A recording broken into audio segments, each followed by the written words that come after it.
ഇന്നത്തെ Kerala ബ്ലാസ്റ്റേഴ്സും Chennai F C ആയിട്ടുള്ള മത്സരം അത് എടുത്തു പറയേണ്ടത് നല്ല മികച്ചൊരു മത്സരമായിരുന്നു. എല്ലാ കളിക്കാരും അവരുടെ കഴിവുകൾ പുറത്തെടുത്തു.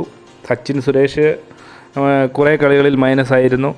ഈ കളികളിൽ വലിയ കുഴപ്പമില്ല, തിരക്കിടില്ലാത്തൊരു പ്രകടനം അവൻ കാഴ്ചവെച്ചിട്ടുണ്ട് സച്ചിൻ. പിന്നെ നോഹയാണെങ്കിലും ഒരു സെൽഫിഷ് കളിയായിരുന്നു. എൻ്റെ ഒരു അഭിപ്രായം വെച്ച് ഒരു സെൽഫിഷ് കളിയായിപ്പോയി. എപ്പോഴും എല്ലാ കളിയിലും അത് തന്നെയാണ് നോഹ കാണിച്ചുകൊണ്ടിരിക്കുന്നത്. നമ്മുടെ കോച്ച് ഒരു നല്ലൊരു തീരുമാനമായിരുന്നു ആദ്യ പകുതിയിൽ നോഹയെ പുറത്തിരുത്തിയത്.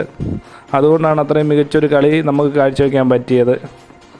പിന്നെ ലാസ്റ്റ് ആ ലൂണയുമായിട്ടുള്ളൊരു വഴക്ക് തന്നെ കണ്ടില്ലേ. ലൂണ ഇത്രയും പരിചയസമ്പന്നമായ ഒരു താരമാണ്. അതുകൊണ്ടാണ് ലൂണ അത്രയും പ്രഷറായിട്ട് സംസാരിച്ചത്. അതിൻ്റെ പേരിലൊരു നമുക്കൊരു ഒരു മൈനസായിപ്പോയി. ആ ഒരു കളിയുടെ ആ ഒരു സൗന്ദര്യം നശിപ്പിച്ച് കളഞ്ഞു ആ ഒരു വിഷയം.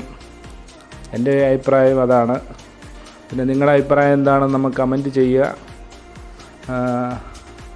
അടുത്ത കളിയിലും ഇതിനേക്കാളും മികച്ച ലെവലിലോട്ട് വരട്ടെ, നമ്മൾ പ്ലേ ഓഫിൽ കയറട്ടെ എന്നൊക്കെ നമുക്ക് ആശംസിക്കാം. പിന്നെ ഈ ചാനൽ സബ്സ്ക്രൈബ് ചെയ്യാത്തവരൊന്ന് സബ്സ്ക്രൈബ് ചെയ്യണം.